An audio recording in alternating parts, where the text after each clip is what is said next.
नमस्कार दोस्तों, देसी धरोहर में आप सभी का दिल से स्वागत है। मैं अपनी बात प्रारंभ करूं उससे पहले नीम करोली बाबा को प्रणाम करती हूं।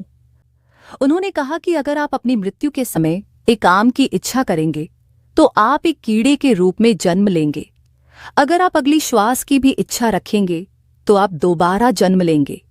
नीम करोली बाबा, जिनका नाम सुनते ही भक्तों के मन में श्रद्धा उमड़ जाती है, जिन्हें हनुमान जी का परम भक्त कहा जाता है और आज भी उनकी सिखाई बातों पर हम सब चल रहे हैं।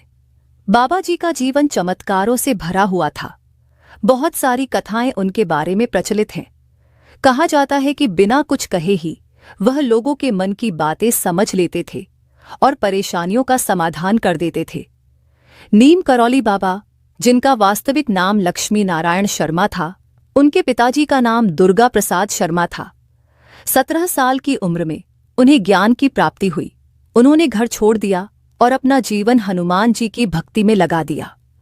उत्तर भारत में साधुओं की तरह भ्रमण करने लगे। उन्हें अलग अलग नामों से बुलाया गया। गुजरात के बवानिया मोरबी में जब उन्होंने तपस्या की तो लोग उन्हें तलैया बाबा के नाम से पुकारने लगे। कहा जाता है कि जब वह उत्तराखंड के प्रवास पर थे, भवाली से कुछ किलोमीटर आगे जाने के बाद बाबा जी एक छोटी सी घाटी के पास रुके और सड़क किनारे पैरापेट पर बैठ गए। उन्होंने सामने पहाड़ी पर दिखाई दिए एक आदमी को आवाज दी, पूरण, इधर आओ। पूरण नीचे आया और कंबल लपेटे अजनबी से अपना नाम सुनकर अचंभित हो गया कि ये मुझे कैसे जानते हैं। अजनबी व्यक्ति ने मुस्कुराते हुए कहा, घबराओ मत, मैं तुम्हें पिछले कई जन्मों से जानता हूं। मेरा नाम बाबा नीम करोली है। हमें भूख लगी है, हमारे भोजन की व्यवस्था करो। पूरण ने घर जाकर अपनी मां को बताया कि नीचे पैरापट पर बाबा नीम करोली जी बैठे हैं और भोजन मांग रहे हैं। घर में दाल रोटी बनी थी। पूरण की माताजी ने वही परोस दी। भोजन के बाद बाबा जी ने पूरण से कहा कि गांव के 2-3 लोगों को लेकर आओ। वे सभी बाबा जी के साथ नदी के पार जंगल में गए और एक जगह बाबा जी ने कहा, यहां खुदाई शुरू करो। जब खुदाई हुई तो एक गुफा मिली जिसमें धूनी जल रही थी। ऐसा प्रतीत हो रहा था कि धूनी अभी अभी किसी ने लगाई है।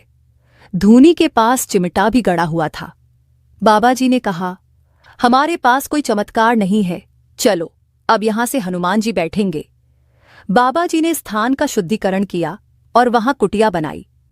कुछ दिनों बाद बाबा जी ने पूरण से कहा, यह सोमवारी बाबा की तपस्थली है, इसका पुनरुद्धार करना है। यही कुटिया आज कैची धाम के रूप में प्रसिद्ध है। कैची धाम की ओर जो सड़क जाती है वह कैंची की तरह 2 तीखे मोड़ जैसी दिखाई देती है, इसलिए इस जगह का नाम कैची धाम रखा गया। नीम करोली बाबा हनुमान जी के परम भक्त थे। उन्होंने अपने जीवन में हनुमान जी के 108 मंदिरों का निर्माण कराया। बाबा जी का नाम नीम करोली कैसे पड़ा, इसकी भी एक रोचक कथा है। कहा जाता है कि एक बार बाबा जी बिना टिकट के प्रथम श्रेणी के डिब्बे में यात्रा कर रहे थे। टिकट चेकर ने उन्हें अगले स्टेशन पर उतार दिया, जो जगह थी नीम करोली। जब अधिकारियों ने ट्रेन को आगे बढ़ाने का इशारा किया तो ट्रेन 1 इंच भी आगे नहीं बढ़ी। कई निरीक्षणों के बाद भी ट्रेन नहीं चली। तब क्षेत्रीय मजिस्ट्रेट ने अधिकारियों से कहा कि बाबा जी से माफी मांगिए और उन्हें सम्मानपूर्वक ट्रेन में बैठाइए। जैसे ही बाबा जी ट्रेन में बैठे, ट्रेन चल पड़ी। तभी से उन्हें नीम करोली बाबा के नाम से जाना जाने लगा। बाबा जी के कई चमत्कार प्रसिद्ध हैं। एक बार उनके एक भक्त के बेटे को बर्मा फ्रंट पर युद्ध में जाना पड़ा। बाबा जी ने एक कंबल देकर उसे गंगा में प्रवाहित करने को कहा। कुछ समय बाद भक्त का बेटा युद्ध से सुरक्षित लौट आया, जबकि उसके साथ ही मारे गए थे। बाबा जी के भक्त इसे बुलेट प्रूफ कंबल मानते हैं। 11 सितंबर 1973 की रात बाबा जी वृंदावन में थे। उनकी तबीयत खराब थी। अस्पताल में भर्ती किया गया, लेकिन उन्होंने ऑक्सीजन मास्क लेने से मना कर दिया। उन्होंने तुलसी और गंगाजल ग्रहण किया और रात्रि में करीब 1:15 बजे अपना शरीर त्याग दिया। उनकी मृत्यु का कारण मधुमेह कोमा बताया गया। आज भी बाबा जी के अनुयायी उन्हें हनुमान जी का अवतार मानते हैं और उनकी शिक्षाओं पर चलते हैं। को यह कथा अच्छी लगी होगी।